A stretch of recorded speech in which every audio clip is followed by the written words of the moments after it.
guys, how are you guys doing? I hope you guys are doing okay. So I just want to tell you guys something very important. By the way, we came back this morning. By the time we arrived, it was already late. Hello. So we could not do a lot of things. I could not tell you guys and explain my trip and a lot of things. I know that I promised you guys I was going to tell you guys why I came back to Nigeria, and I'm also going to tell you guys what happened at the airport, especially at Amsterdam. Oh my god, the security, the immigration there, they were checking, like controlling passports, and then when it got to my turn, the immigration officer was like, "Madam, where are you going to?" I told him, and he said, "Let me see the passport of your child." I gave him, and then he said, "Is the father of the child?" Okay, wait, I'm looking for better lighting. Okay, this is better. So he said, "Is the father of the child aware that you are traveling with the child?" I say yes. He said, "Okay." He said, "Is there a proof that you are traveling with the child?" I said, "No, I don't have any proof, because see, it never crossed my mind that they would ask me of that." So that was how the immigration said I should step aside though. I stood aside. Then they asked me for the residence permit and other stuff. They also asked me to provide my returning ticket, which I gave them. Like, I gave them everything. And then I called my hubby. After a while, hubby sent me his passport, photograph and other stuff. And that was how I was let go. So it took me about 10 minutes for these things to be done. And I was carrying Kyra on my back. It was really stressful. And see, I don't stress so much. And Nigeria.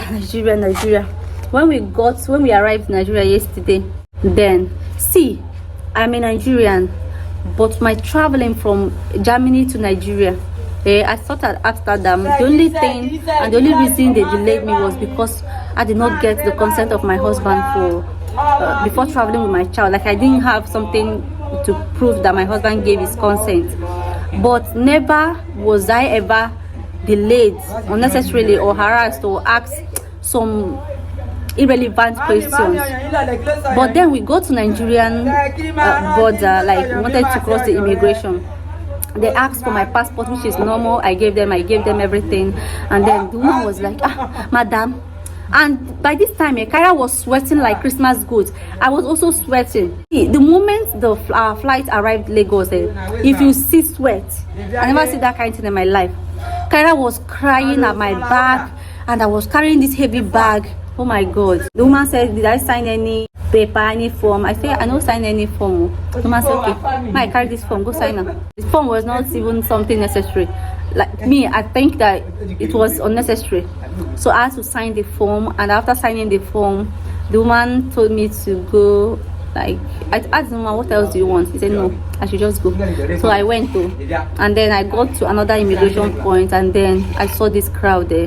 At first, I didn't know that they were all waiting for their passport to be screened, and these guys at the immigration in Nigeria at the airport, they were just catching crews among themselves, playing, and like hit were killing people.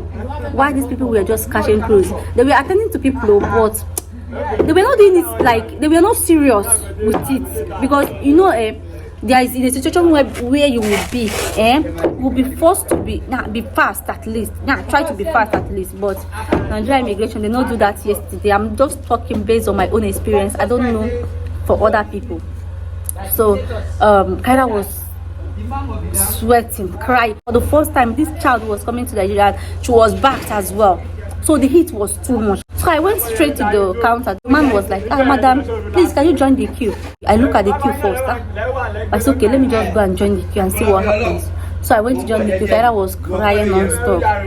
So after like, let's say,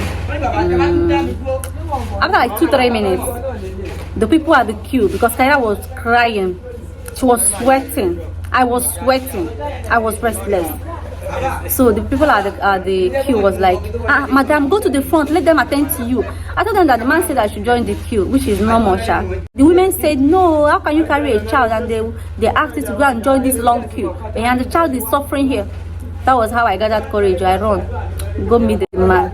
Man can't say, "Madam, I can't say, Oga, can't attend to me." He was ashamed or something like that. So he had to, but he doesn't want to embarrass himself, because at that moment, at that point, I was ready to do anything at that point. So the man had to go and attend to me. While he was attending to me, Kyra was crying. This man was playing with his colleague. Anyway, make I leave that matter for another day. But we don't come back. We came back. You guys saw when we came back, it was around 1-2 a.m. and see, it was a lot. So I was not able to do a lot of things. I did not tell you guys that after that immigration experience, I came to collect my bag now. I caught 3 bags. I waited for about 30 minutes waiting for the third bag, because no, the fourth bag, because I carried 3 bags and then 2 big bags, 1 small bag, and then the baby bed. I carried it in another bag, because when you fold it will look like a handbag. Everybody don't collect their bags finished. Kyra was crying. I was so frustrated. Hi. So everybody got their bags and I was the only person remaining there. I then asked them, where are the other bags? I was asking the workers there, where are the other bags? They said, bags don't finish. If you don't see your bag, may you go there. Say there are some bags there. I ran. I went there. I did not see my bag. At that point, I don't vex, they complain bitterly. Everything was just upside down. There was a guy that was arranged for me to, at least the guy will welcome me and then help me sort out those things, like carry my bag and other stuff. The guy, we already had an agreement, but the guy, we are not able to come in. I didn't even know that, because the guy didn't tell me that they will not allow him come in. I thought that the guy was one of those people, those trolley people now, that they will help you to carry your bags and then you will just find them small something. I waited for the guy, I don't see the guy. It was a long story, but after everything, one man came and they was telling me, okay, madam, let me help you carry your bag. What are you looking for? I told the man that I was looking for my bag. He said, what's the content of the bag? I told him that it was my baby's carrier. So the man said, you wouldn't have seen it here because he will not be here. There are places they keep baby carriers. The man now had to run to that place and then he brought me my baby carrier. That was how I was able to see my bag. Anyway, I thank God for everything. Another thing I want to tell you guys is that I want to tell you guys the reason why I came to Nigeria. Okay, which I think I'll go outside, so that let me start from outside. Okay, to show you guys the reason why I came to Nigeria. And I hope you guys pay attention very well, because this is something that is not like, it's not like we wanted it, okay, but it's something that we didn't know what to do, so we decided to do what we had to do. Okay, so son today don't beat me tire. Okay, let me just go back and then I will show you guys in details why I came to Nigeria.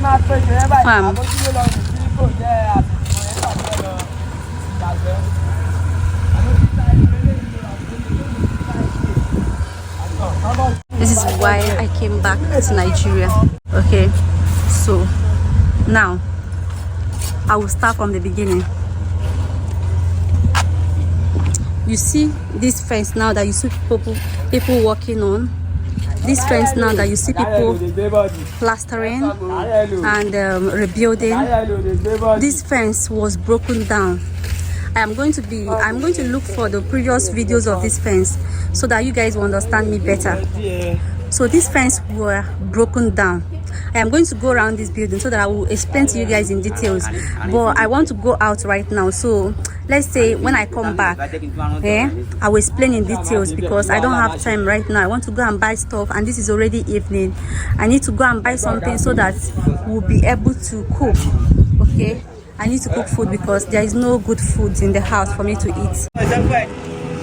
I need to go and get something now. See the environment, you see the area, this is the environment, and yeah, so I'll have to go and get something that I want to buy now, and when I come back I will give you guys the full story. All right, see you later. The next day, guys, so it's another day and I just want to continue with what I was telling you guys yesterday. So I just want to explain a lot of things to you guys and why I came back to Nigeria.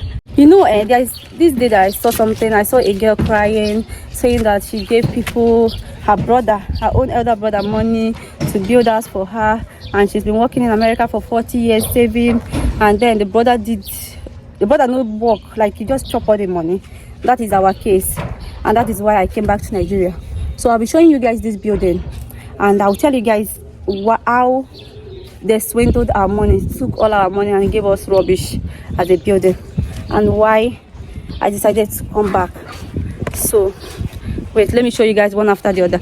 I need to go inside the water, but I think I need to wear a boot. If you look at this building very well, you will see that the building don't almost they fall off. Can you see that pillar for up? There's this one for back. This one is not even that bad. There's a pillar for back where they already fall. I will show you guys. You see.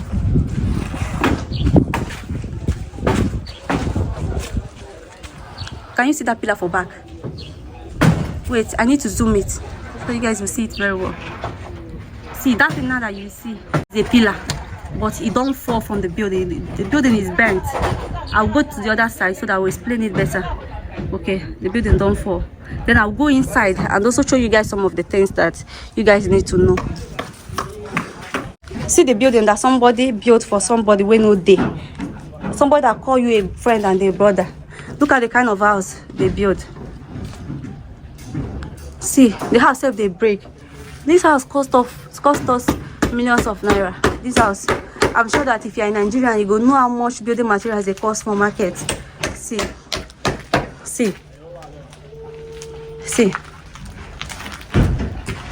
They just did rubbish here.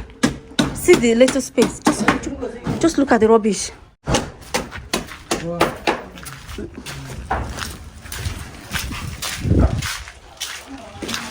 See, if they touch the blocks, it go they come out. See, it go the pieces. See, can you see that? This is very dangerous. All these things you see here. Even we where they stay here safe now, just by the grace of God, will they stay here for shelter. If not, nobody's supposed to stay for this kind of house, because this thing can fall off at any time. It can kill person. It can injure person. This thing that you see here, you see. See, this is something that they did for person where they call you brother. They took our money and built all this rubbish. Hey, see that pillar that I was telling you guys? See it? You see this pillar? It don't come off for the building itself. Can you see it? The building they sink because this place is a waterlogged area. So the building is sinking already. See this side? You see this side now? This is what somebody collected millions of naira to build for somebody you call brother. I don't even want to go that up because I dey fear. See, look at this one. Look at this side. Can you see that this thing don't separate? This one now don't separate from the main building. Can you see it? It don't separate from up. This is something they built for us. See, this one don't fall.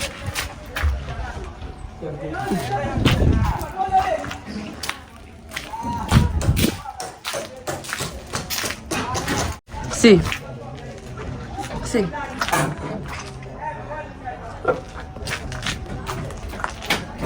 See rubbish.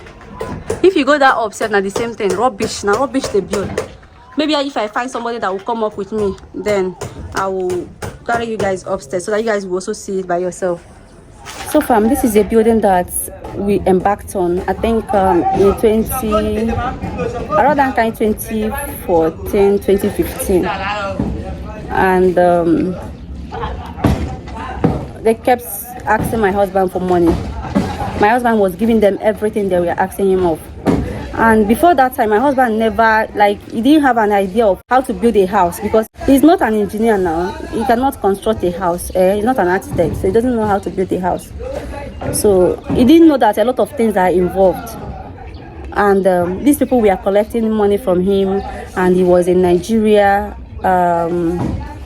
He was in Italy that time. So he was giving them money and they were building house for him. My husband was happy now, so he was enjoying the pictures they were sharing with him. But you know that pictures are different from reality, okay? And then when you are dealing with people that are very dubious, people that are very fraudulent, you may not get it, but okay. As a Nigerian, if you live outside and you have someone that you give money to build a house for you, and the person built that house, do it exactly the way it should be and exactly the way you want it. You don't know what God has done for you. You don't know how privileged you are, because a lot of us cannot relate. My husband cannot relate. We cannot relate. So they were building this house for us. They started since 2014, 2015, and they were sending pictures, we were sending money. And then this is a waterlogged area. I showed you guys this water yesterday, but see water there. That's a river. So the entire place is filled with water. It's a swamp. Yeah, that's what they call it. It's a swamp.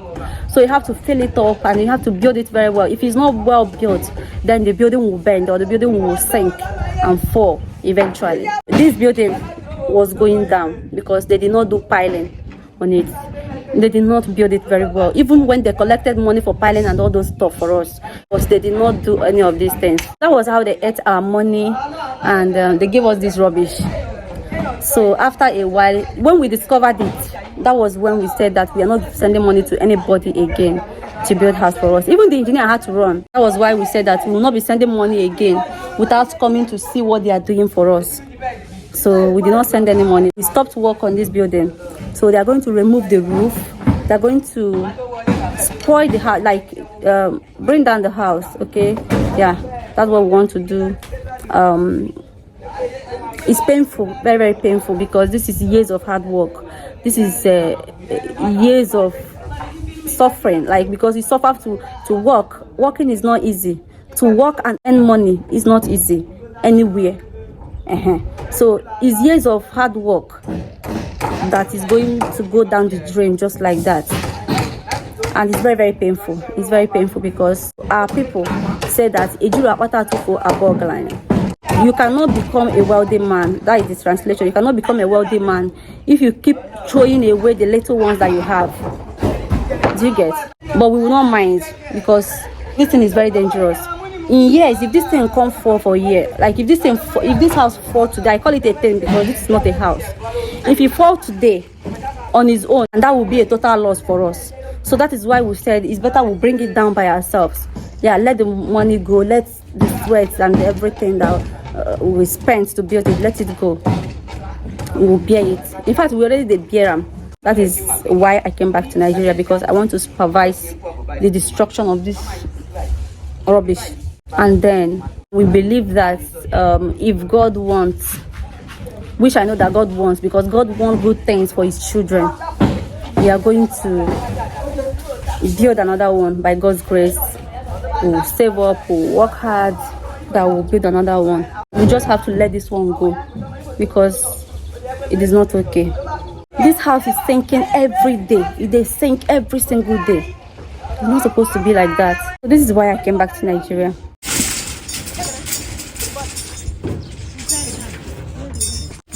They just brought the rods for us. I'm breaking it down. Okay, oh. So they brought 16 mm and 10 mm. They are here. You see? And the people that are working on the fence are still working. Farm, this fence was brought down. They are still working, and work is going on well. See, this is a waterlogged area. It's a swamp. So yeah.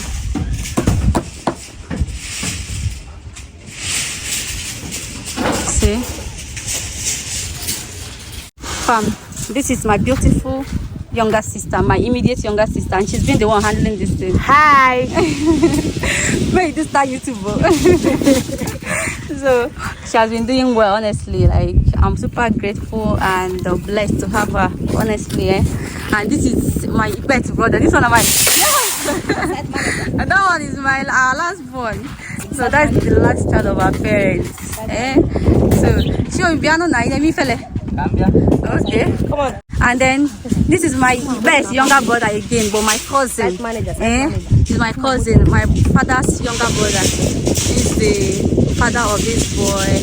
Yeah, but the father and the mom are no more. The boy that I just introduced you guys to now is my cousin, My father's younger brother is his father, and he's dead, and the mother is also dead. In fact, it's a long story short, but yeah, he's living with us. He's staying with my mom and my dad. Okay, let me introduce my dad and my mom to you guys. This is my mama. Ma, say hi now. Hi. Good. My mom. My pet niece. And this is Kara. Kara sister. Kara sister. Eh, you enjoy Nigeria, ba? Kara sister. Kara sister. And this one is Temo. Temo. Chimaya, say hi now. Hi. Good. So Chimaya is the one that seniored our last born. Okay, so she's second to the last born. Kara, you're not happy that you see Chimaya carry you? Say hi to Chimaya. Say hi, Chimaya. Hi. Hi. Kara sister. Kara sister. So yeah, these are my family. I also introduce you guys to my dad. I know that it's awkward the way I introduce them, but I just want to use this opportunity to do it because I don't have a special time to introduce them to you guys. My dad, when he comes out, because he's still in the room, I also introduce him to you guys. Why are you crying, mama? So guys, I will introduce you to my dad. I may not make official introductions of him because I want to end this vlog. Okay, so thank you so much. If you are new here, subscribe to our YouTube channel, turn on the bell notification so you don't get to miss any of our videos. Thank you, and see you guys in the next one. Bye.